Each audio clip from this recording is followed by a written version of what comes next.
que é a exceção de pré-executividade, que, né, mais tecnicamente seria a objeção de não executividade. E aí passa por uma distinção das matérias defensivas, exceção e objeção. Exceção é o tipo de defesa sujeito a um prazo preclusivo, ao passo que objeção são as matérias de defesa que não se sujeitam à preclusão. E justamente o que deu ensejo à formação dessa exceção de pré-executividade foram alegações de matérias de ordem públicas, matérias que não se sujeitam à preclusão. Então poderiam ser alegadas a qualquer momento. Então não seria mesmo exceção, seria objeção.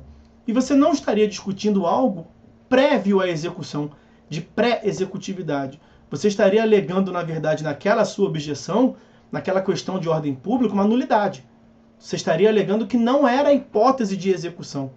Então, o certo mesmo é falar objeção de não executividade, em que pese a imensa maioria se referir como sendo exceção de pré-executividade. E eu lhes disse, bom, não há uma previsão no CPC, na lei de execuções fiscais até há, mas no CPC não há uma previsão, nunca houve a respeito do cabimento dessa matéria. Isso foi uma construção doutrinária, mais precisamente uma construção de Pontes de Miranda. E o que se defendeu àquela altura? E pegou, colou. Porque lembram, naquela época, o sistema processual anterior tinha que garantir o juízo.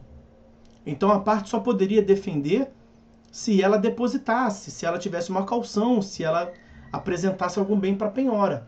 E a construção que se elaborou foi o seguinte, olha, já é um absurdo, né, ter que pagar para se defender, ter que garantir o juízo para defender. Mas naquela época, né, tem previsão legal, ok, não se declarou inconstitucional, é do jogo, beleza. Agora, é um absurdo do absurdo você ter que alegar uma nulidade, uma questão de ordem pública que Vossa Excelência, que o Estado juiz pode conhecer de ofício, e eu ter que pagar. Quer dizer, eu posso ter o meu bem, se eu não tiver condições de depositar em juízo, por exemplo, eu posso ter o meu patrimônio agredido em um procedimento que tem um vício processual gravíssimo. Imagine que o título é nulo de pleno direito. Algo que o tribunal pode se pronunciar de ofício. E eu tenho que me defender para conseguir. Eu tenho que garantir o juízo para conseguir me defender. Então seria um absurdo.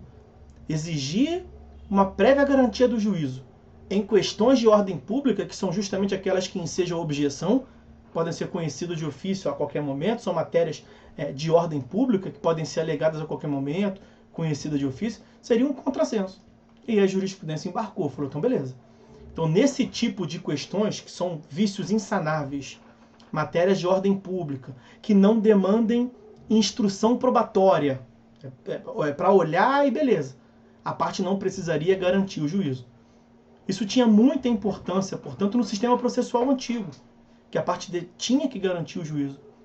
No sistema atual, como eu já lhes disse, vem perdendo muito sentido da exceção de pré-executividade.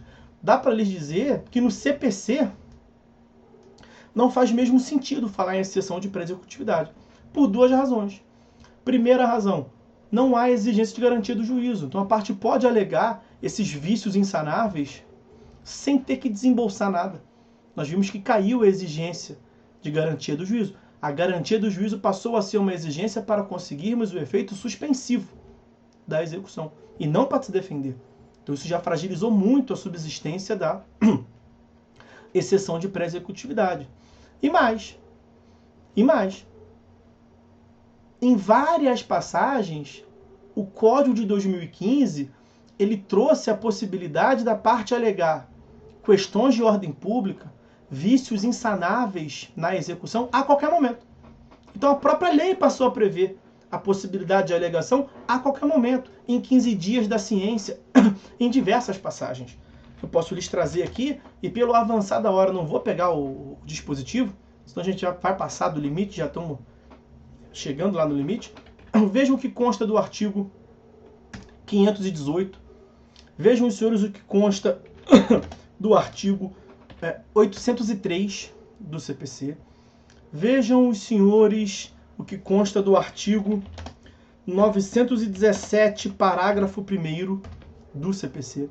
Eu mencionei para os senhores, ainda agora aqui, o 525, parágrafo 11 do CPC. São dispositivos que passam a ideia que nessas questões de ordem pública, a parte pode alegar a qualquer momento, independentemente de já ter defendido, já ter embargado, já ter impugnado, pode se defender posteriormente por simples petição. Simples petição. Simples petição, cabível em 15 dias da ciência do ato que gera a nulidade absoluta. Questão de ordem pública.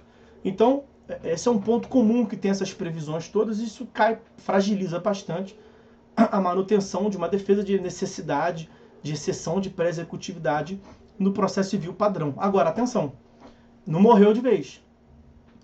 Não morreu de vez porque na LEF, Lei de Execuções Fiscais, a lei de número 6.830 de 80, na LEF, na execução fiscal, não é no CPC, não é na execução padrão comum, na execução fiscal, na Lei de Execuções fiscal, ainda se exige a prévia garantia do juízo.